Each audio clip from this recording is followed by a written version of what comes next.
my name is Anthony Nathaniel, and today I'm very glad to introduce to you the first episode and the beginning of Global Education Zone Crash Biology course.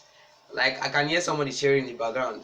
Hooray, hooray, hooray, hooray, hooray, wow. Because this is going to be a complete guide into your biology course for your secondary school. And here we go. Today we'll be talking about recognizing living things. And that's the first thing we're doing in our episode 1. Now biology is all about living things, right? Now there's no way you can be able to study living things if you can't recognize them. Now that is why we often talk about the name of living things, how we name them. We call some of them plants, we call some of them animals, right?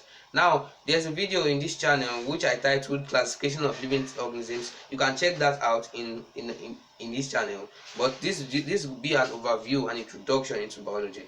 First, for what's biology? Biology is basically a subject that aims to study life. So biology is basically the study of life.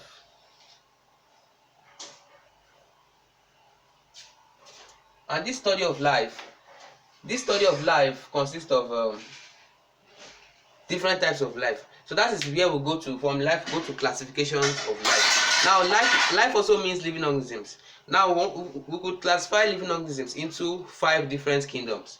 And apart from kingdoms, we could classify them based on their phylum or division. We could classify them based on their class. We could classify them based on their order. We could classify them based on their families, their genus, and their species. Now there are different ways of classifying them, but that will not be going into that detail today. I've done that in another video. You can check that out. But today I'm going to talking about biology and living things. Now biology is the study of life and living things. Now these living things, there are different properties of these living things, and this biology, because of these different spectra of our living things, biology also has its different branches. There are different branches of biology. Like we have what is known as medicine. Medicine is just like your doctors, what your doctors study. You have what is known as physiology. We have physiology. We have psychology. Though that psychology is basically, though I wanted to say physiology, right? Actually, physiology is also a branch of biology. We also have the part of biology that talks about. So as I was saying, we're talking about branches of biology. We have zoology. Zoology is basically the study of animals. We have botany. Botany is the study of plants. It's also a branch of biology. We have anatomy. Anatomy is basically the study of the structural features of those living organisms. So we have different branches of biology that study different things. But then basically we'll be majorly in our biology course for senior school, we often focus on plants and animals. Though we know that there are different classification of kingdoms like Monera, Protista, Fungi, plants and animals. But majorly we know generally plants and animals. So we often focus on plants and animals. So that's why it's often common for us to hear about botany, study of animals, and zoology. Sorry, botany, study of plants, and zoology, study of animals. But there's also mycology, study of fungi. So fungi is also another kingdom. So there are 5 kingdoms we study in biology, and out of those 5 kingdoms, when we study animals, we call it zoology, right? Now under that zoology, we could decide to study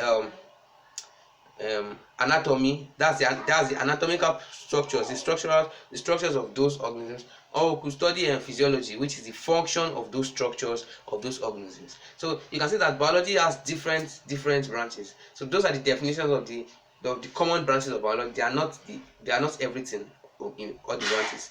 Now, why do we study biology? We study biology because we want to have a great knowledge of our environment, of our nature.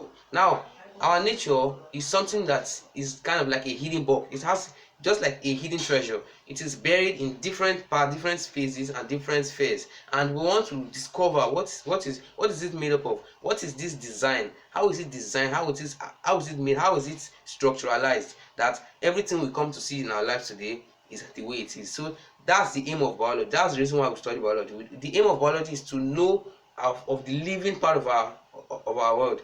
Like other science and related courses like chemistry and physics, they often study the non-living part, right? But biology is the one that carries the bulk of the living part of our nature and studies it in detail. So biology is a very reputable course, and it's from biology you can stem off to study medicine and be a doctor. And then we also have method of science or scientific approach. Now this method of science, they are the things, they are the processes you have to carry out before you can begin to study the nature. Now we said biology's aim is to study nature, right? Now before you can study nature, there are some processes, and those are the procedures. Like you have to have an aim. Why do you want to study nature? What do you want to study in nature? You have to have an objective. Now if I want to say, okay, I want to find why and how plants germinate. So that is what I'm trying to find out now. Though it has already been found out, but I'm assuming nobody knows. So I'm trying to find it out. So that will be my aim. So that's the first thing you should ask yourself when studying biology. So yours your aim. Now in another video in this channel, I've talked about the processes of science, and these are aims, objective,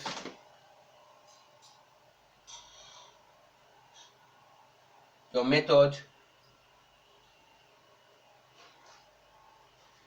observation, conclusion, and then you have your theory or law.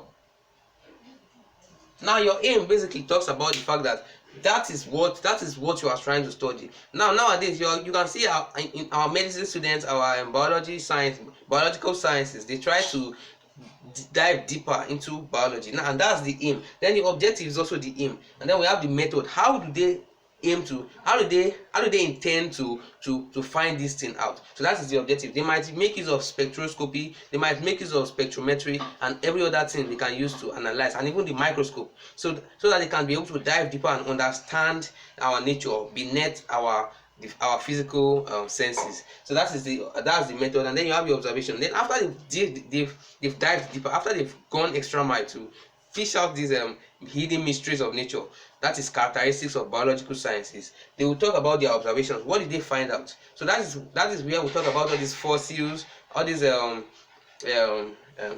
anthropologists and those people that dig up fossils from the ground and trace their history through carbon-14 dating. So that is their observation. And then you have your conclusion, what you conclude, and your conclusion must be based on a proven hypothesis.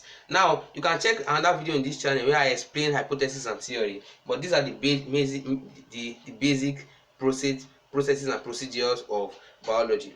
Now that is basically what we'll cover for this video. Thank you for watching.